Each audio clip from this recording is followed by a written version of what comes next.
Karen had made it exactly 17 minutes and 43 seconds into the White House before everything went spectacularly wrong. She'd been improvising brilliantly, leading the confused caterer through service corridors with the kind of authoritative nonsense that had served her well in countless HOA meetings.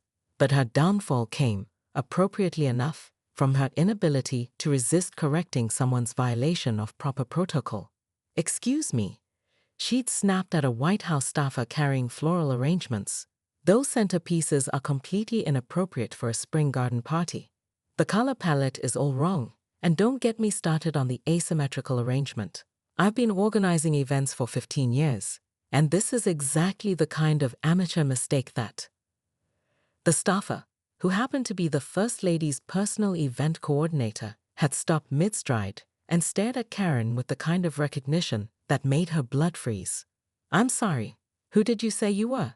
That's when the earpieces started crackling, and suddenly Karen found herself surrounded by more Secret Service agents than she'd ever seen outside of a movie.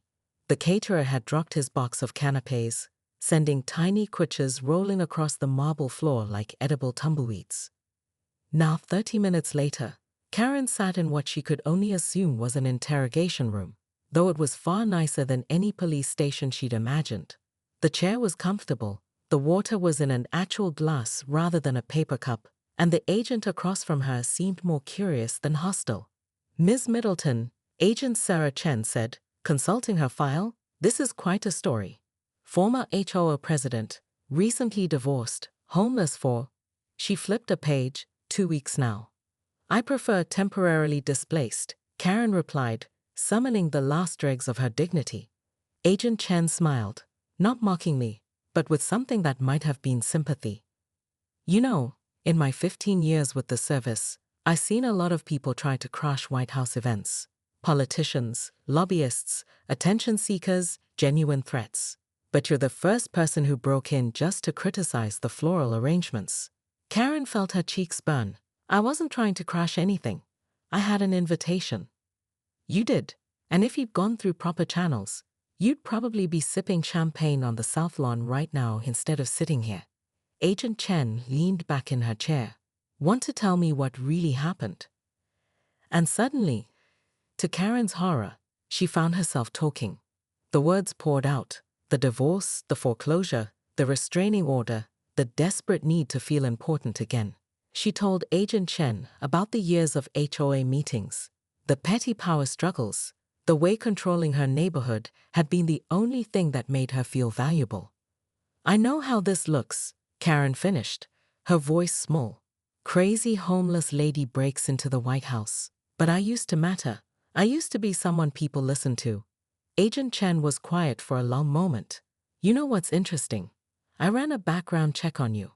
15 years as HOA president, but before that, you were a social worker, specialized in housing assistance for low-income families." Karen blinked. She'd almost forgotten that version of herself. "What happened to that person?" Agent Chen asked gently. Karen stared at her hands, seeing them as they really were for the first time in years. Not the perfectly manicured tools of suburban authority, but the worn hands of someone who'd lost everything. "I don't know," she whispered. Agent Chen closed the file. "Well, here's what's going to happen. You're not going to be charged. The caterer confirmed your story, and frankly, you helped us identify a security gap we need to address. But you're going to be banned from all federal properties for the next year." Karen nodded, expecting to feel devastated. Instead, she felt something like relief. "However," Agent Chen continued, "I know someone who runs a nonprofit downtown. Housing assistance, job placement, that sort of thing. They could use someone with your particular skill set." "My skill set?" "You're organized, you're not afraid of confrontation, and you clearly know how to get things done. Those are valuable traits when you're fighting for people instead of fighting with them." As Karen was escorted out of the White House, she caught a glimpse of the garden party through a window. It looked perfect, even with the slightly asymmetrical centerpieces. But for the first time in months, she wasn't looking at something she couldn't have. She was looking at something she wasn't sure she wanted anymore. Walking down Pennsylvania Avenue, Karen pulled out her phone and dialed the number Agent Chen had given her. As it rang, she caught her reflection in a storefront window, disheveled, defeated, but somehow more real than she'd been in years. "Hello," a voice answered. "New Horizons Housing Coalition."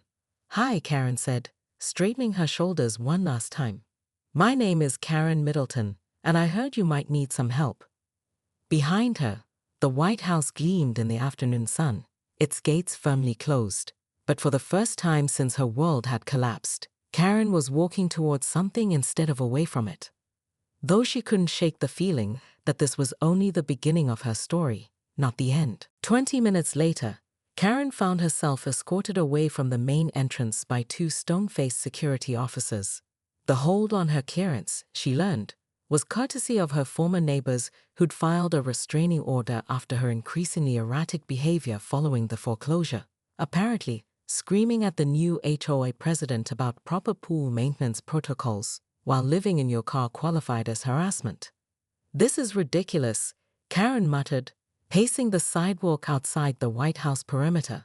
She pulled out her phone, a cracked iPhone she'd been avoiding replacing, and scrolled through her contacts.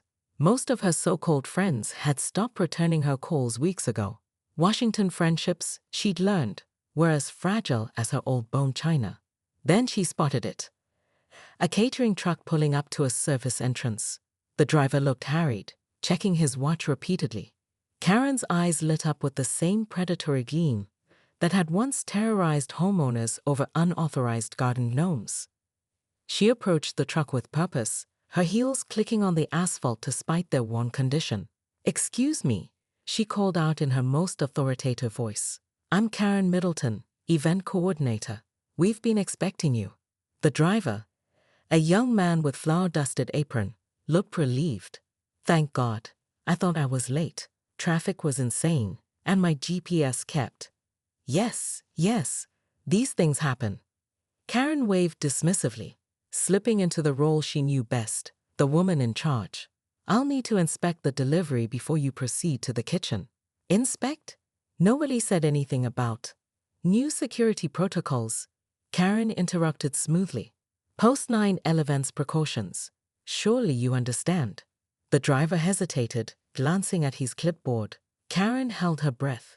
In her HOA days, she'd learned that confidence and bureaucratic jargon could overcome almost any objection. People rarely questioned authority when it was presented with sufficient arrogance. "Look, lady, ma'am, I just need to get these appetizers inside. The head chef is expecting them for the 5 o'clock setup." "Of course." Karen's smile was predatory. "I'll accompany you to ensure everything goes smoothly." Before the driver could protest further, Karen had climbed into the passenger seat of the truck. Her heart hammered against her ribs, but her expression remained serene. This was insane. She was potentially committing a federal crime. But the alternative was accepting her new reality. Karen Middleton, former queen of suburban tyranny, reduced to sleeping in a Honda Civic behind a Walmart. The service entrance guards barely glanced at the catering truck. Karen kept her head down, pretending to study a clipboard she'd grabbed from the dashboard. The driver, apparently convinced by her performance, chatted nervously about the traffic while they were waved through. Inside the White House service corridors, Karen felt a surge of the old power. The labyrinthine hallways reminded her of navigating HOA politics, all about knowing the right people, following the unwritten rules, and projecting authority even when you had none. "Kitchen's down this way," the driver said, hefting a box of canapes. "Actually," Karen said, her voice dropping to a conspiratorial whisper, "there's been a change of plans. The First Lady specifically requested that all catering be set up in the East Wing first. Security briefing." It was complete nonsense, but she delivered it with the same conviction she'd once used to convince neighbors that pink flamingo lawn ornaments violated the aesthetic harmony clause of their HOA agreement. The driver looked confused, but nodded. "Okay, which way to the East Wing?" Karen smiled, her first genuine smile in months. She had absolutely no idea where the East Wing was, but she'd figure it out. She always did. "Follow me," she said, straightening her shoulders and walking deeper into the White House with the confidence of someone who belonged there. Behind them, the driver struggled with his boxes, muttering about crazy government protocols. Neither of them noticed the security camera that had been tracking their every move since they'd entered the building. Karen Middleton pressed her face against the cold wrought iron fence of the White House, her once perfectly manicured nails now chipped and dirty as they gripped the black bars. 3 months ago, she'd been the most feared HOO president in Fairfax County. Now she was homeless, clutching a crumpled invitation to the White House Spring Garden Party, an invitation that had arrived at her foreclosed home just days after the bank had changed the locks. "Ma'am, you need to step back from the fence," a Secret Service agent called out, his hand moving instinctively toward his radio. Karen straightened her shoulders, summoning the imperious tone that had once made neighbors cower. "I have an invitation. Karen Middleton, HOO president of Willowbrook Estates." She waved the wrinkled paper like a battle flag. The agent's expression softened slightly as he noticed her disheveled state, the designer blazer now stained and wrinkled, the expensive shoes worn thin at the heels. "I'm sorry, ma'am, but you'll need to go through proper security screening. The event entrance is—" "I know where it is," Karen snapped, then caught herself. Old habits died hard. She'd spent 15 years perfecting the art of intimidation, using her position to control every aspect of her subdivision's life. Mailbox colors, lawn heights, holiday decorations. Nothing escaped her scrutiny. But all that power meant nothing now. The irony wasn't lost on her. The same week she'd issued 17 violation notices for inappropriate yard maintenance, her husband had cleaned out their joint accounts and disappeared with his secretary. The lawyers had descended like vultures, and within weeks, everything was gone. The house, the car, the respect. All of it evaporated faster than morning dew on a perfectly maintained lawn. Karen walked toward the official entrance, her mind racing. She'd built her entire identity around control and appearances. The idea of presenting herself as a charity case was unbearable, but this invitation, this was her chance to reclaim something. To prove she still mattered. The security lines stretched for blocks, filled with Washington's elite in their tailored suits and cocktail dresses. Karen touched her matted hair self-consciously. She'd been sleeping in her car for 2 weeks, washing in gas station bathrooms, surviving on convenience store sandwiches. The woman who once fined neighbors for leaving their trash cans out 5 minutes past pickup time was now living like the very people she'd once scorned. "Next." The security guard's voice cut through her reverie. Karen stepped forward, chin raised, trying to project the confidence that had once made grown men apologize for parking crooked. She handed over her invitation with steady hands, despite the tremor in her stomach. The guard scanned it, frowned, then looked at his computer screen. "I'm sorry, ma'am, but this invitation has been flagged. There's a hold on your clearance." "A hold? What kind of hold?" Karen's voice cracked slightly. "I can't discuss the details, but I'll need to ask you to step aside while I make a call." Karen's heart sank as she watched other guests stream past her into the grounds beyond. Everything she'd ever worked for, every connection she'd cultivated, every favor she'd called in during her reign as HOA president, it was all crumbling around her like autumn leaves. But Karen Middleton hadn't clawed her way to the top of suburban politics by giving up easily.